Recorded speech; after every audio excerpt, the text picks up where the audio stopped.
Kannada big star Yash హీరోగా తెరకెక్కిన movie KGF chapter 2 Prashanth Neel making లో మరోసారి యష్ చేసిన ఈ ప్రయోగం వరల్డ్ వైడ్ గా థియేటర్స్ లో సందడి చేస్తోంది. చాప్టర్ 1 లానే చాప్టర్ 2 కూడా బాక్స్ ఆఫీస్ ని కుదిపేస్తోందా? ట్రిపుల్ ఆర్ తరహాలో ఈ southern pan Indian movie mind blank చేస్తోందా? Take a look. KGF chapter 1 కి సీక్వెల్ గా తెరకెక్కిన చాప్టర్ 2 వచ్చేసింది.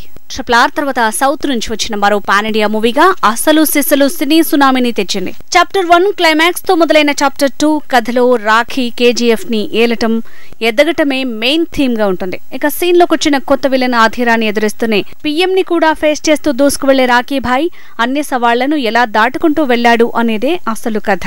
ఎప్పట్లానే రాఖీ భాయ్ గా యష్ దుమ్ము దులిపాడంటున్నారు. అధీర పాత్రలో బాలీవుడ్ నటుడు సంజయ్ దత్ వణికిస్తే రవీనా టాండన్ తన పాత్రలో పాతుకుపోయింది. ప్రశాంత్ నీల్ కేజీఎఫ్ చాప్టర్ 1 ని ఏ ఇంటెలిజెన్స్ తో తెరకెక్కించాడో అదే మూడ్ ని అదే దౌడ్ ని చాప్టర్ 2 లో కూడా చూపించాడు. మేకింగ్ తో మత్తి పోగొట్టాడు. కేజీఎఫ్ 2 కూడా బ్యాక్గ్రౌండ్ మ్యూజిక్ వణికిస్తోందంటున్నారు. ఇక సినిమాటోగ్రఫీ ఎడిటింగ్ తో పాటు మ్యూజిషియన్ చేసిన మ్యూజిక్ నిజంగానే మ్యాజిక్ చేసిందంటున్నారు.